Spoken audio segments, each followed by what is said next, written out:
and interesting. Andrea continued down the road away from the farm. She pulled up outside Tommy's elementary school just as the bell was ringing. She helped him out of the back seat, gave him a hug, and told him to have a good day. She watched him run inside, nearly tripping over his shoelaces. Then Andrea got back in her car and headed home.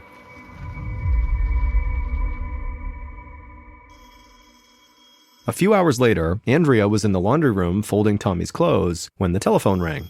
She ran to the living room and picked up the call, and it was Tommy's teacher. The teacher sounded very concerned. She said that something seemed very off about Tommy. Normally, he was always smiling and paying attention in class, but today he'd been acting totally lethargic all morning. Instead of being involved in the lessons, he just kind of stared into space with his eyes glazed over. And when it was time for recess, he didn't even want to go outside. Andrea was surprised. Her son had seemed perfectly fine that morning, and he would never skip recess, even if he had a cold or a stomachache. So she knew he must be feeling really sick. She told the teacher she'd be there to pick him up soon. Andrea hung up the phone, grabbed her keys, and drove straight to the elementary school. As soon as she pulled up to the curb, she saw Tommy trudge out the front door. He dragged his feet with each step. He hadn't even bothered to put his backpack onto his shoulders. He just pulled it on the ground right behind him. When Tommy made it to the car, he crawled into the back seat and closed his eyes without saying a word. Andrea asked if he was okay, but all Tommy did was shake his head, no. Andrea had never seen her son like this before.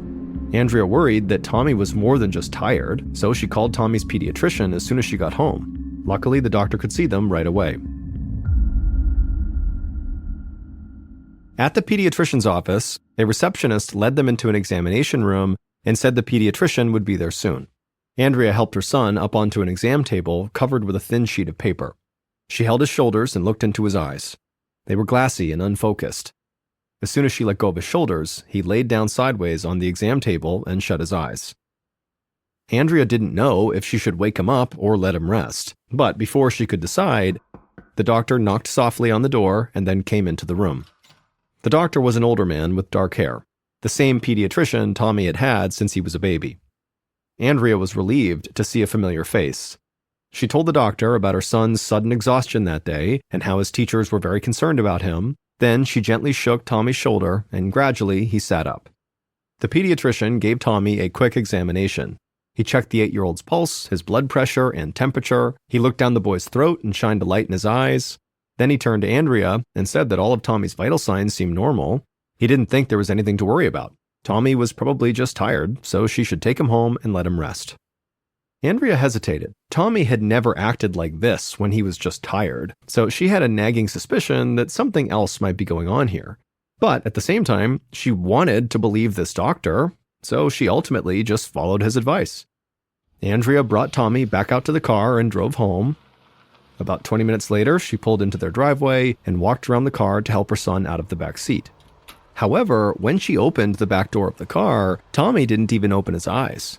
Andrea asked Tommy if he was okay, but he seemed confused, like he could barely form a thought.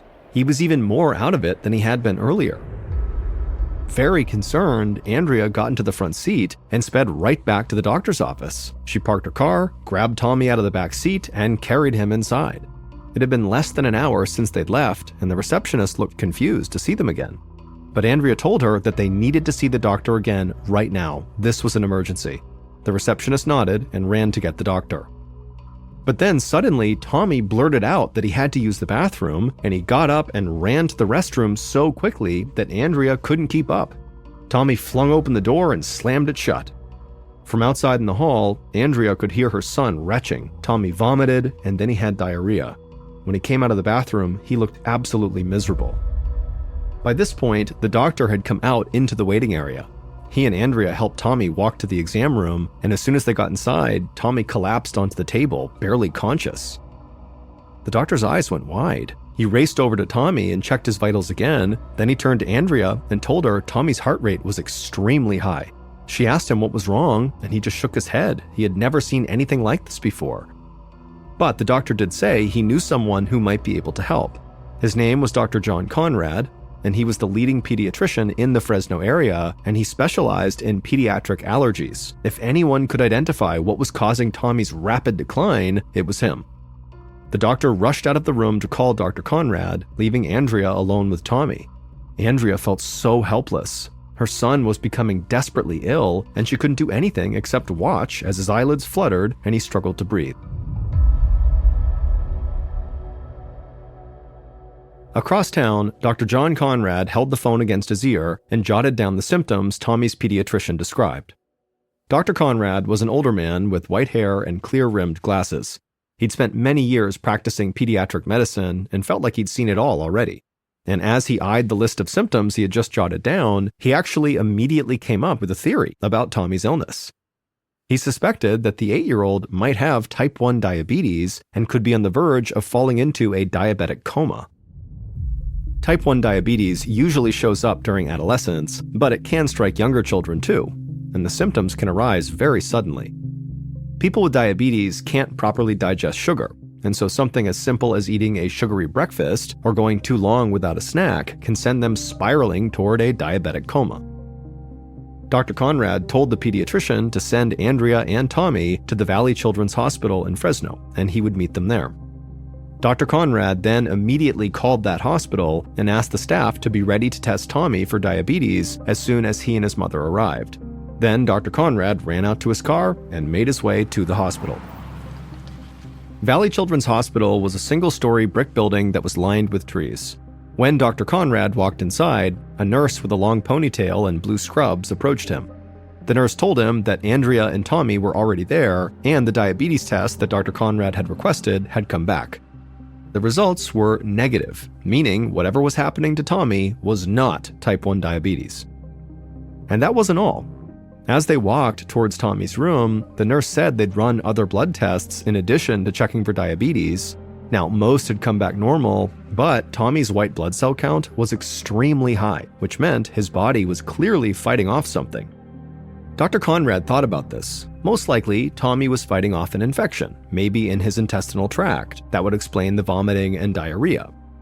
Dr. Conrad felt like he might be onto something, but he would need to examine Tommy himself to figure out more. Tommy was curled up in the hospital bed when Dr. Conrad came in. His mother hovered over him, looking totally exhausted and terrified. When she saw Dr. Conrad come in, she ran over, clasped his hand, and said how happy she was to see him. The doctor could feel the young mother's fear in her handshake, and it made him even more determined to get to the bottom of Tommy's illness as quickly as possible. Tommy almost looked like he was sleeping, except that his hands and feet were twitching. Dr. Conrad checked his pulse, and Tommy's heart was still racing.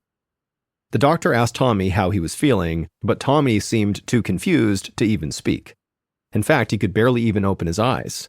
And when he did, Dr. Conrad saw that Tommy's pupils had constricted into 2 tiny black dots. The doctor wasn't sure what to make of the muscle twitches and the constricted pupils, but he still thought that Tommy might have an intestinal infection, so he wanted to examine the 8-year-old's abdomen. Dr. Conrad moved the blankets out of the way and very lightly pressed on the boy's belly, and immediately Tommy screamed in agony. The doctor pulled his hand away reflexively. The severity of Tommy's reaction really surprised him, but it also made an intestinal infection seem much more likely. Dr. Conrad wondered if maybe Tommy had consumed a relatively common bacteria called Shigella that often spreads in places like elementary schools. Thinking this could be the answer, Dr. Conrad asked hospital staff to run a test for Shigella because as soon as they got confirmation that that was what it was, they could begin treating Tommy. But 2 hours later, Dr. Conrad sat in the hallway outside of Tommy's room and read over the test results. Tommy had tested negative for Shigella infection. Dr. Conrad shook his head as he reviewed Tommy's symptoms. The boy was pale and feverish with extremely small pupils, his heart rate was abnormally high, his muscles were twitching, and his white blood cell count was elevated. The boy was experiencing confusion and extreme stomach pain. He seemed to be floating in and out of consciousness. Dr. Conrad put all these details together, and then he had a deeply unsettling thought. What if this boy has been poisoned? Dr. Conrad took a deep breath. Tommy's symptoms actually reminded him of a patient he'd once treated, a farmer who'd come down with sudden exhaustion, muscle twitches, and vomiting. That sounded a lot like what Tommy was going through. It turned out the farmer had been poisoned by the organic phosphates in the pesticides he applied to his crops. He had accidentally inhaled some of the chemicals in the process. Dr. Conrad wondered if maybe something similar could have happened to Tommy. Fresno was, after all, an agricultural community, so it was possible that the 8-year-old could have, in theory, inhaled pesticide by accident. Even a tiny amount would be enough to cause extreme symptoms within just a few hours. Dr. Conrad realized that he needed to act fast. Organic phosphates were powerful poisons. If he didn't give Tommy an antidote quickly, this little boy could die. 5 minutes later, Dr. Conrad rushed back into Tommy's room carrying a syringe that contained a medicine called atropine. The doctor carefully injected this drug into Tommy's arm as the boy lay completely still, except for the twitching in his hands and feet. It was the same medication that Dr. Conrad had used with that farmer, and he prayed this would work for Tommy too. While they monitored the boy's condition, Dr. Conrad asked hospital staff to run a blood test for organic phosphate poisoning. A few hours later, around 8:30 p.m., the results of that test came back. Dr. Conrad's hunch was correct. Tommy was suffering from organic phosphate poisoning. The doctor broke the news to Tommy's mother. He was still wondering where exactly the poison had come from, so he asked Andrea if she'd taken her son around any of the local farms recently. Andrea thought for a moment. She said she always drove by some fields while taking Tommy to school. That very morning, they'd passed a helicopter that was spraying a farm with pesticides, but she and Tommy had been inside the car with all the windows up. She told Dr. Conrad that she didn't understand how that could have made Tommy so sick. The doctor wasn't sure either. Whatever had happened, it seemed like a freak accident. Pesticide poisonings were actually very rare. What mattered was that Dr. Conrad had acted quickly and the atropine worked perfectly. By 10 p.m., Tommy was sitting up in his hospital bed, his color had come back, his muscles had stopped twitching, he was able to have a full conversation with the doctor. Tommy said his stomach pain was gone too, but he still felt really tired. Dr. Conrad told Andrea it would take a few days in the hospital for Tommy to make a full recovery, but her son would be okay. Then he asked her to schedule a follow-up appointment with him 1 week after Tommy was discharged, and then Dr. Conrad said goodnight and headed for home, satisfied that he'd solved the mystery. 6 days later, there was no trace of poison left in Tommy's system, and so he was finally healthy enough to go home from the hospital. Andrea packed up their belongings and led Tommy to the parking lot. He skipped along beside her, and instead of talking about his illness or his time in the hospital, he just chatted about his Tonka trucks. When they got in the car, Tommy jumped into the back seat without her help. He was so excited to go home. But despite how energetic her son seemed, Andrea still felt nervous. She was happy that Tommy was coming home, but she wouldn't feel at ease until the checkup with Dr. Conrad the following week. For the next 6 days, Andrea did not take any chances. She kept her son at home and resting in bed. She wouldn't let him go to school, play outside, or even leave the house. It actually wasn't until the day of his doctor's appointment the week after that Tommy finally swapped out his PJs for real clothes and finally walked outside. Andrea helped him into the back seat and drove to Dr. Conrad's office. The white-haired doctor greeted Tommy with a smile.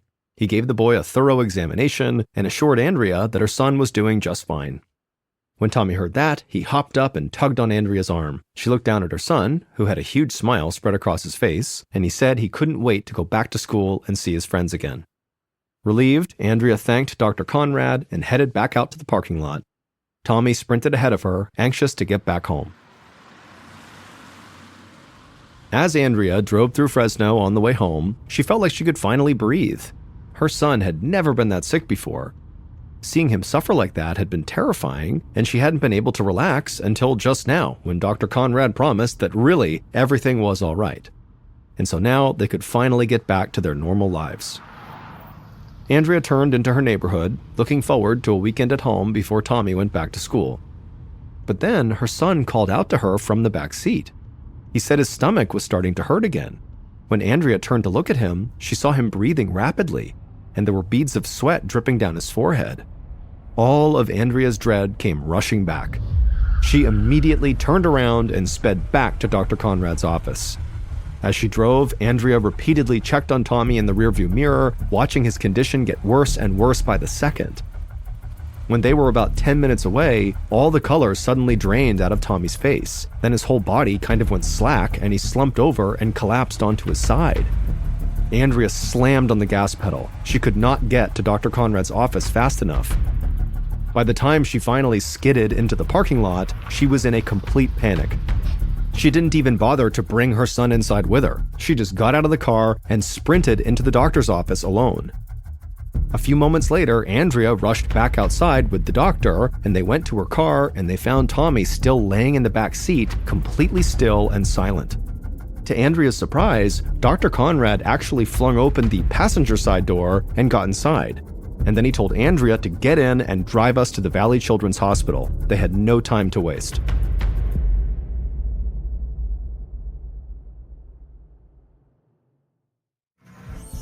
"20 minutes later, Andrea carried her semi-conscious son through the sliding doors of the hospital emergency room. Tommy's head lolled on her shoulder. Dr. Conrad ran beside her and yelled for the nurses to hook the 8-year-old up to an IV. A hospital staff member grabbed Tommy from Andrea's arms and placed him on a gurney. As nurses swarmed around them, Andrea felt her throat tighten with fear. The nurses pushed Tommy's gurney down the hallway, and Andrea chased after them, following them into a hospital room. Suddenly, she heard her son screaming, his face contorted in pain as the nurses worked to connect an IV. Andrea watched, helpless, while her son began to gag. He tried to lift his head, but he couldn't sit up, and so he vomited just onto the bed. Then, Tommy stopped moving altogether as tears filled his eyes. Andrea didn't understand how or why this was happening again. All she knew was that Tommy's symptoms were even worse than the first time. Andrea was terrified. But she had never been more thankful for Dr. Conrad. He told hospital staff to make sure they administer more atropine. Andrea stood next to her son's bed and just prayed the atropine would work the way it did the first time. Sure enough, a few hours later, Tommy was awake and his stomach pain had subsided. He asked for a glass of water, and when a nurse brought it in, he was able to reach out and grab it. Tommy wasn't confused anymore, he could move his limbs, so clearly the atropine had saved his life again. Andrea was obviously extremely relieved that her son had pulled through, but as she sat beside his hospital bed, she couldn't help but feel sick to her stomach. Clearly, something was poisoning her son, but if she didn't know what it was, how could she protect him? How could she make sure this did not happen a third time or more? Andrea noticed Dr. Conrad packing up his black bag to leave. Before he left, she pulled him aside and asked him for his help. She needed to know where this chemical poisoning was coming from. If it really was from a local farm like Dr. Conrad thought, then Andrea wanted to know exactly which one. That way, they could tell the farmer to please contain the poison and put a stop to this nightmare. When Dr. Conrad got home that evening, he sat down on his couch and made a list of every farm in the area. He picked up the phone off the side table and started calling them one by one. He asked if they'd recently sprayed any organic phosphate pesticides on their crops. They all told Dr. Conrad the same thing: no. There was not a single farmer in Fresno who had sprayed organic phosphates in the last few weeks. Dr. Conrad crossed the last farm off his list and hung up the phone. He was baffled. If the poison wasn't from a farm, where else could Tommy have come in contact with it? The doctor spent the entire evening pacing in his living room, racking his brain for another answer. He eventually went to bed, hoping he'd be able to come up with a plausible theory in the morning. But he woke up just as confused. As he crawled out of bed and started a pot of coffee, he had to admit that he needed help. Dr. Conrad sat back down on the couch and placed his coffee mug on the side table right next to the telephone. Then he picked up that telephone and he called the Fresno County Public Health Department and told them the whole story. There was a little boy suffering from repeated pesticide poisonings for no clear answer as to how he was being exposed to the deadly chemicals. The health department official asked some follow-up questions, like what Tommy had been doing before he became ill, and Dr. Conrad didn't really have all the answers, but he explained that the previous afternoon, he had examined Tommy and given him a clean bill of health. Then, before the boy even made it back to his home, he became gravely ill again. His symptoms had appeared in less than an hour, and all Tommy had done was ride in the back seat of his mother's car. But that little detail of the boy riding in his mother's car caught the health department representative's attention. They assured Dr. Conrad they would get to the bottom of this, beginning with a thorough inspection of Andrea's vehicle. Later that morning, a man and a woman from the Fresno County Public Health Department knocked on Andrea's front door. Andrea shook their hands and welcomed them inside, but before she could say how happy she was to see them, they started asking questions. Did she keep any kind of chemical poisons in the house? Had she ever used ant or roach poison inside? Did she have a garden, and if so, did she treat her plants with pesticides? Andrea just shook her head. She didn't know of anything in her home or her car that could possibly be poisoning her son. She led the health department employees into her garage where her car was parked, and she watched them search every inch of her vehicle. After a few minutes, they came up empty-handed. Then they combed through the rest of her garage, but again, they didn't find anything. That only left one other option, the inside of Andrea's house. So Andrea opened the door for the investigators and told them to go ahead. As they searched, Andrea sat on the living room couch and called the hospital to check in on Tommy, who had been admitted to that hospital. The nurse would tell her that her son was stable and improving steadily. Andrea felt very relieved and placed the phone back on the hook. For the next hour, Andrea listened as the man and woman from the health department combed her entire house looking for the poison. But when they came into the living room where Andrea was, she asked them, "What have you found?" And they would tell her, nothing. There wasn't anything in her home, in her car, her garage, her garden, anywhere that could explain her son's poisoning. Andrea was totally crushed. But the two health department employees said they did have one more idea. They asked Andrea what her son had been wearing when he got sick. Andrea thought about it for a moment. The first time Tommy got sick, he had been wearing his favorite red and white striped t-shirt and a new pair of blue jeans and sneakers. The second time, he'd been wearing a different shirt, different shoes, but the same pair of blue jeans. They were actually in the laundry room in a pile of dirty clothes. She'd brought them home from the hospital, but she hadn't had a chance to wash them yet. When she said that, the investigators' eyes lit up. They told Andrea they needed those jeans right now. Those pants just might hold the answers to her son's illness.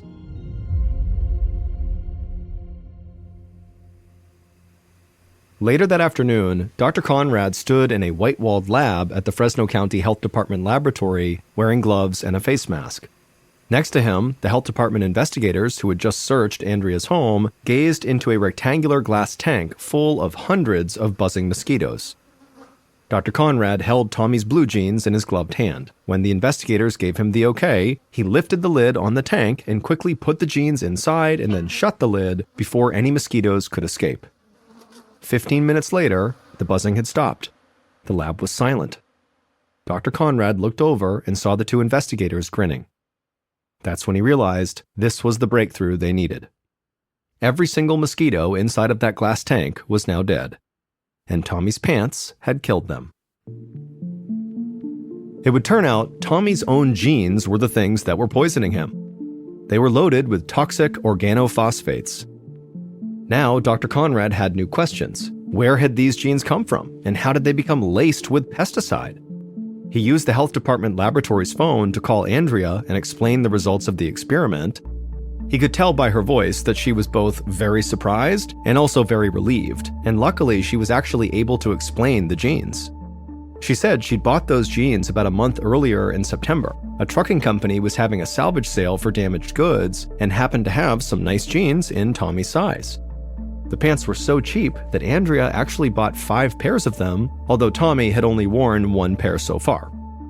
Dr. Conrad told Andrea that it was highly likely that all of the jeans she had purchased were poisoned, so Tommy should obviously never wear them again. That's when Andrea pointed out that she actually did not buy every pair of jeans at the salvage sale. She said there had still been an entire stack of them after she had left with her 5 pairs. Dr. Conrad suddenly felt his heart start to race. This story wasn't over. There were more poison genes out there right now, and so more children might get sick. Dr. Conrad hung up the phone and rushed back over to the investigators so they could try to figure out what to do next.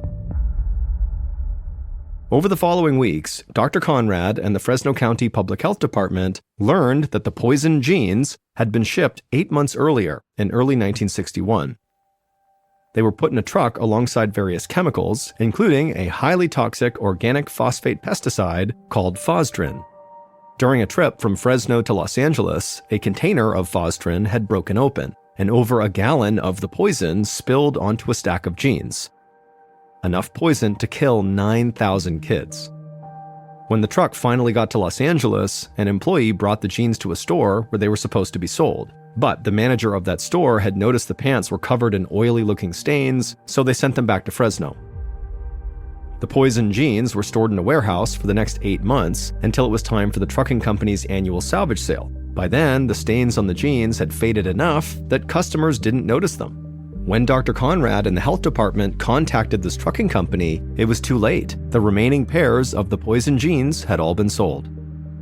The health department immediately went out and alerted the public to this crisis. And soon, they received 11 more pairs of jeans that had all been bought at the salvage sale. So that made 16 pairs, including the jeans Andrea had bought. In total, 1 other boy was hospitalized from these poisonous jeans, and 4 other children also fell ill. But luckily, like Tommy, all the children who were affected by these poisonous jeans made full recoveries. 1 month later, California lawmakers introduced a bill to ban the shipment of dangerous chemicals alongside food or clothing. Tighter legal restrictions and higher industry standards have since made accidents like the one that poisoned Tommy much less common.